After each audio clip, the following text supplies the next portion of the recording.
Hola, ¿qué tal? Muy buenas tardes. Qué gusto saludarles en esta nueva emisión de la UNAM Responde.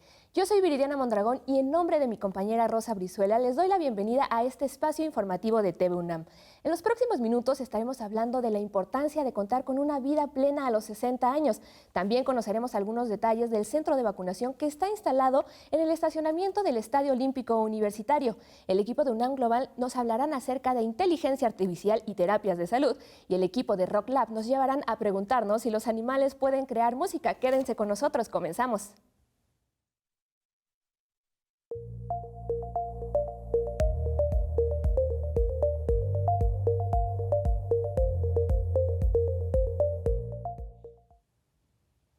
La medicina, la nutrición y la calidad de vida han transformado la manera en que entendemos el envejecimiento, y en este contexto surge el concepto de sexalegencia. Sexalescencia, un término que combina las palabras sexagenario y adolescencia para describir una etapa vital que viven muchas personas a partir de los 60 años y que se caracteriza por la plenitud y la vitalidad en distintos ámbitos. Hoy justamente vamos a estar platicando de esto con la doctora María Montero y López Lena de la Facultad de Psicología. Doctora, muchísimas gracias por acompañarnos. ¿Cómo está? Es un gusto, Viridiana, estar acá y cumplir la cuarta función de la universidad, la divulgación de la ciencia. Tan importante, doctora, y nosotros encantados de también poder tenerla para acá, por hablar de este término que me parece muy interesante y que lo vamos a ir desmenuzando, pero me gustaría que comenzáramos nuestra charla, precisamente que usted nos ubicara, ¿a qué entendemos o qué deberíamos entender cuando hablamos de sexalescencia? Bueno, este es un término que se acuñó, como ya se ha comentado en otros foros, por el médico español Manuel Sosa Zumárraga, que combina dos vocablos, los sexagenarios con el concepto de adolescencia. Entonces, si combinas estos dos conceptos, pues viene la sexalescencia.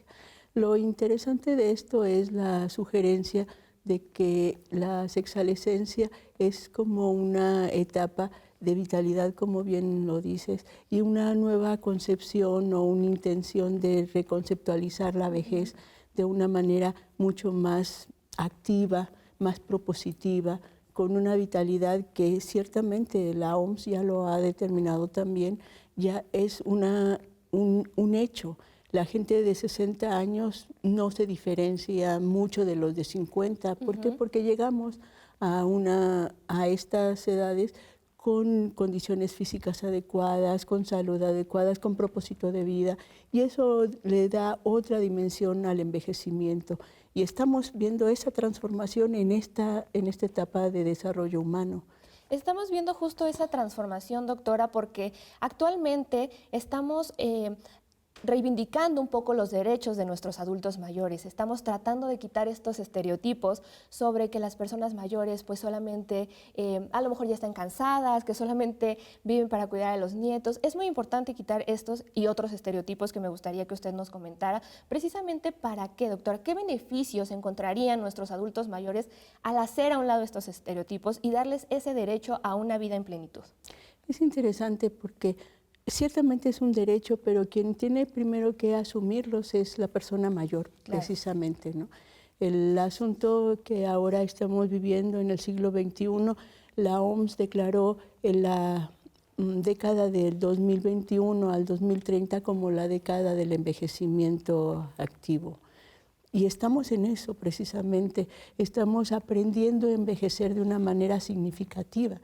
No es ya, antes pensaban que el envejecimiento, llegar a los 60 era algo extraordinario, por eso incluso en los matrimonios, al casarse a los 20, 25 años, decir, bueno, llegas hasta que la muerte los separe, porque a los 65 era muy probable que ya no existieran, ¿no? Tener 40 años de convivencia era conveniente. Ahorita te casas a los 20, 30 años y puedes llegar hasta los 50 o 60 años de una vida en común, que se vuelve todo un reto también. Entonces, no es solamente la concepción del envejecimiento en sí, sino toda la transformación social que estamos viviendo como como entidad biológica. Estamos envejeciendo de una manera mucho más funcional, porque la ciencia nos lo permite, la tecnología nos lo permite, pero también hay que incorporar una forma de vida. No envejecemos a los 60, envejecemos desde antes.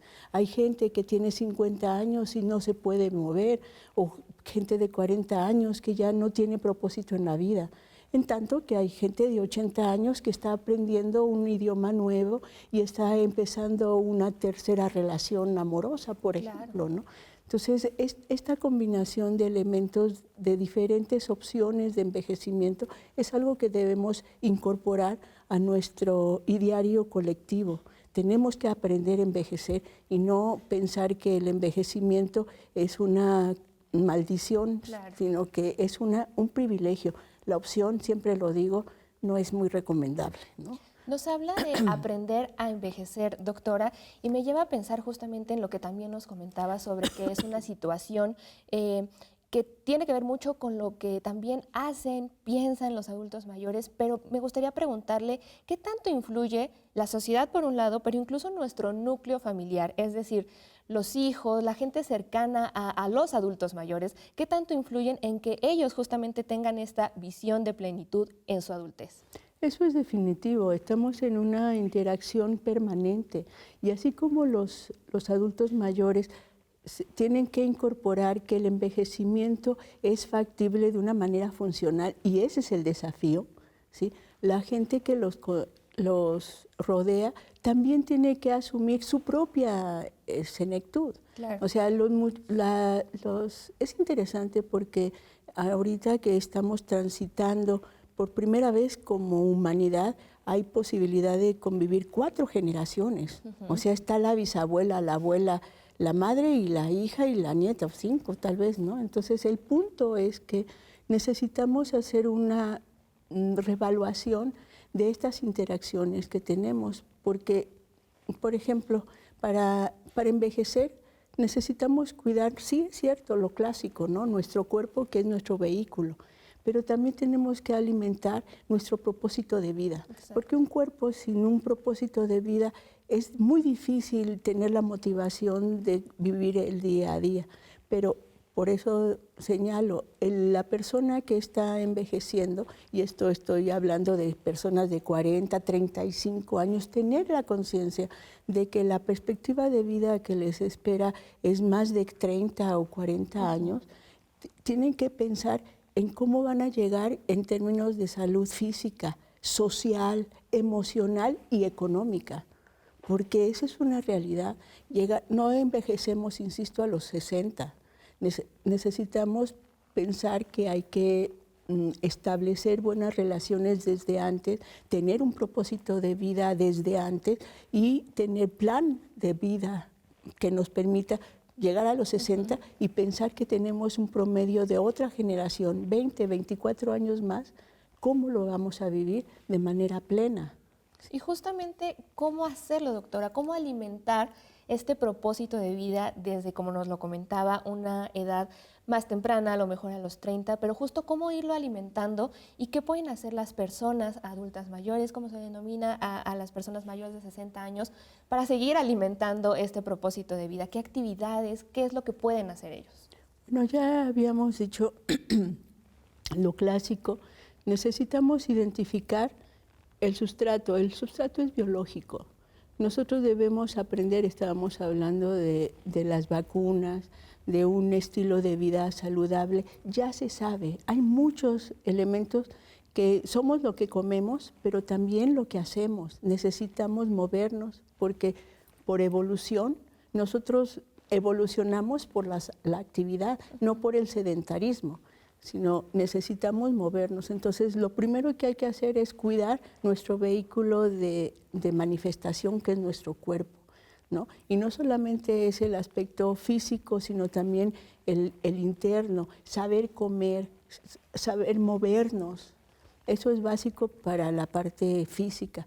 También la parte social es muy importante, el vínculo afectivo. Somos mamíferos. Hasta el último día de la vida, nosotros vamos a tener 2 cosas. La sexualidad, que no es la genitalidad, sino la sexualidad es la interacción con lo externo, la sensualidad que nos proveen los colores, el tacto. Necesitamos alimentar esta visión también de vínculo físico, pero también afectivo en términos sociales. Pero también el aspecto emocional es muy, muy, muy importante. Nosotros debemos tener un sentido de vida, un propósito de vida, que lo ideal es que esté dentro de nuestro contexto. ¿Qué quiere decir esto? Mucha gente ya mayor piensa que su sentido de vida debe ser servir al otro, y eso está muy bien, pero no es lo único. Claro. Tiene que tener también un propósito particular, y el propósito particular se puede adquirir meditando, orando, desarrollando una vinculación con una entidad que nos trascienda, ¿no? Claro, Entonces estos tres elementos es importante: lo físico, lo relacional y lo interno, emocional, psicológico. Claro, incluso interactuando con los demás, eso ayuda muchísimo a estar activos, Claro. tanto física como mentalmente, justo como nos lo mencionaba, doctora. Y me parece muy importante que, si bien las personas mayores pues tengan esta oportunidad también de realizar diferentes actividades físicas o a lo mejor también de interacción social, ¿qué tantas posibilidades existen hoy en día? Es decir, que nuestros sistemas, nuestras autoridades, ¿qué tanto ponen al alcance de los adultos mayores esta oportunidad de realizar diferentes actividades en donde se incluyan a estos grupos? Sí, bueno, hay muchas iniciativas en este sentido. Ahora ya podemos pensar que en cada alcaldía hay núcleos de atención a las personas, a la comunidad en general, y dentro de esa comunidad a las personas mayores. Pero un punto muy, muy, muy importante es que, insisto, las propias personas mayores deben romper sus propios tabúes. Claro. Por ejemplo, en la facultad siempre me bromean diciendo que qué necesidad siempre tengo de señalar que hay un tabú respecto al desarrollo psicosexual. Y es que es cierto, ¿no? O sea, se ha documentado científicamente que la función sexual se prolonga hasta el último día de la vida. He dicho hace ratito que no es la genitalidad, es la sexualidad. De la sexualidad implica también tacto. El tacto, un abrazo para una persona mayor es tan importante como para un niño. Claro. Eso está más que documentado. Entonces, lo que tienen que hacer también las personas mayores es reinventarse. Por eso nosotros en la Facultad de Psicología acabamos de aceptar y instrumentar una nueva maestría en psicogerontología, en donde vamos a tener como foco de propósito, de transformación, son personas de 40 y personas de 60, porque, insisto, no se envejece a los 60, entonces hay que aprender a envejecer de una manera integral, armónica y sobre todo creativa, porque hay condiciones dentro de nuestro México que sí, las autoridades dan posibilidades de reunirnos, pero también podemos nosotros como individuos hacer el esfuerzo de vincularnos con el vecino, hacer el esfuerzo, no se nos da. Eso es una responsabilidad de salud social. Hay que aprender a vincularse con el otro de una manera funcional, ¿no?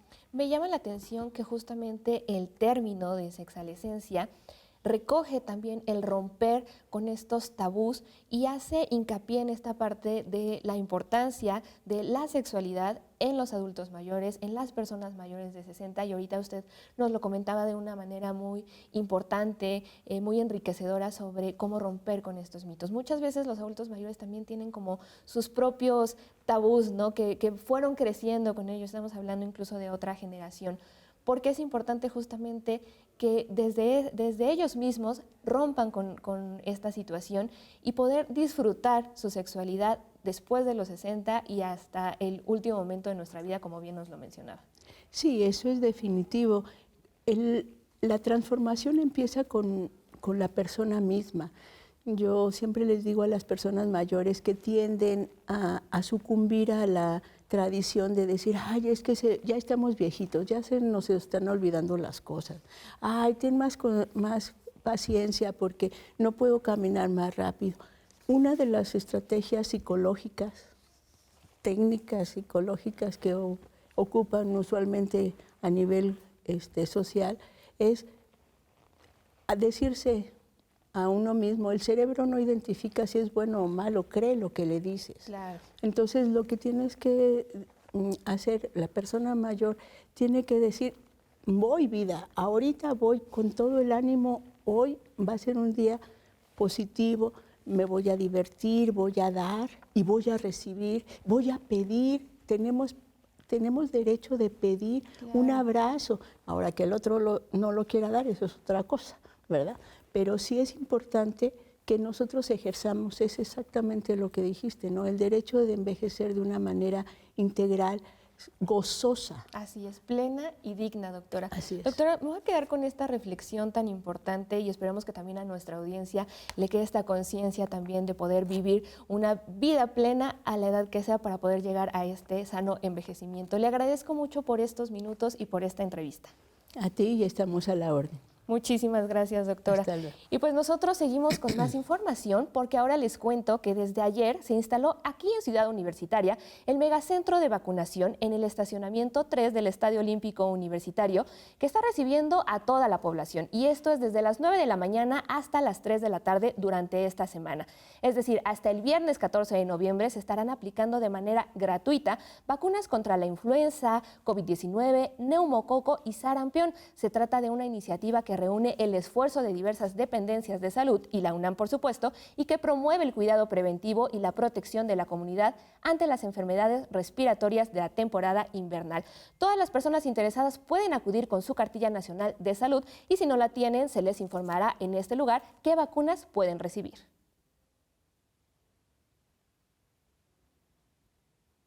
Los animales no solo emiten sonidos. RockLab nos cuenta enseguida sobre varios casos donde esos sonidos se vuelven secuencias con ritmos y repeticiones que se parecen mucho a la música. Vamos a verlo.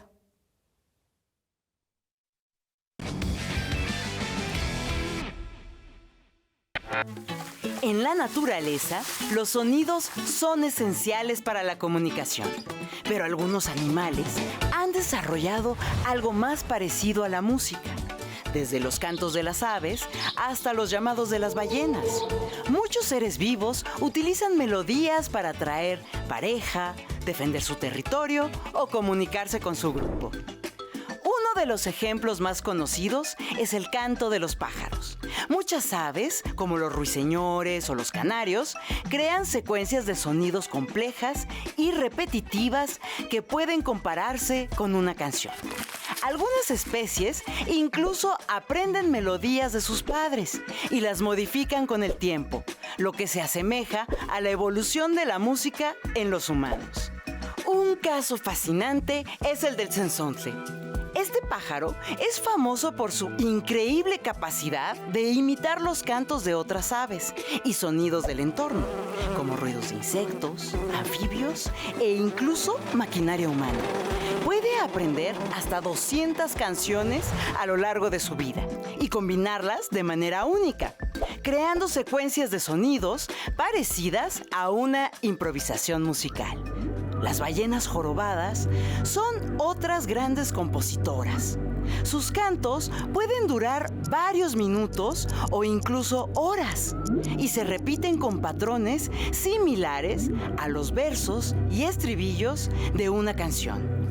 Estos sonidos viajan largas distancias bajo el agua y pueden cambiar con el tiempo, como si estuvieran componiendo nuevas melodías constantemente. Algo sorprendente es que estas melodías se esparcen no solo entre las ballenas de un mismo grupo, sino de grupo en grupo, hasta llegar a diferentes océanos. Pero hay mucho que todavía no sabemos. Por ejemplo, creen que estos cantos se utilizan para la reproducción, mientras que otros piensan que son para marcar territorio, coordinar actividades como la caza y la migración, para reconocerse, para jugar o hasta como método de ecolocalización. Otro caso interesante es el de algunos primates. Los gibones, por ejemplo, emiten llamadas con tonos y ritmos organizados que utilizan para marcar su territorio. advertirse sobre los posibles peligros y para estrechar sus lazos de pareja. Estos llamados pueden oírse a más de 1 kilómetro de distancia. Los elefantes, por otro lado, utilizan infrasonidos, sonidos de baja frecuencia que pueden viajar por el aire y el suelo. Porque además de utilizar sus oídos, los elefantes perciben vibraciones en el suelo a través de sus patas, lo que les permite escuchar mensajes de otros elefantes a grandes distancias. Sus llamadas siguen patrones rítmicos y organizados, similares a una estructura musical. Y también pueden imitar sonidos de su entorno, como lo hizo Koshik, un elefante en Corea del Sur que logró imitar palabras en coreano usando su trompa para modificar el sonido de su boca. Incluso, algunos insectos, como los grillos y las cigarras, producen sonidos rítmicos. Aunque estos ruidos son más mecánicos, su repetición y patrón pueden compararse con la percusión en la música humana. Lejos de ser un rasgo exclusivo de los humanos, la música parece ser un lenguaje compartido por muchas especies. A través de sonidos organizados, ritmos y repeticiones, los animales logran comunicarse de maneras sorprendentes.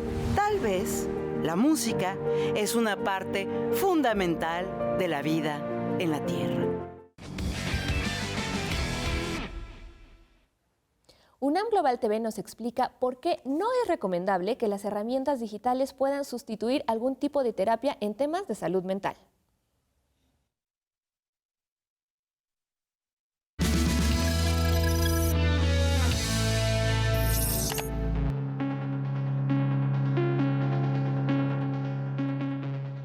¿Reemplazará al psicólogo? No, cuando menos ahorita no. Pero muy importante es que estos sistemas inteligentes le advierten al paciente en potencia que acudan a un especialista. Sobre todo pensando en ChatGPT, ¿no?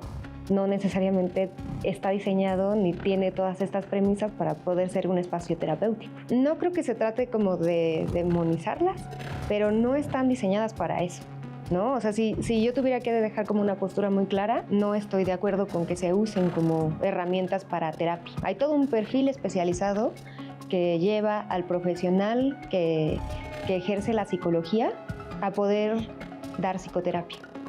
Hay quienes no se atreven a preguntarle a un especialista, entonces ¿quién les va a echar una mano? Con la confianza que hoy existe con estos sistemas de que les proporcionas una pregunta y te responden, parece que estamos siendo suplidos los psicólogos. ¿Por qué? Porque hay este punto súper importante que es la confianza. Si ya están identificando que están teniendo una necesidad de platicar con alguien en un espacio como psicoterapéutico, busquen alternativas, ¿no? Busquen algún especialista, que se acerquen a servicios de salud. Si pensamos, por ejemplo, en la universidad, que busquen los programas que tenemos también para poder como intervenir, ¿no? En cuanto a temas de salud mental.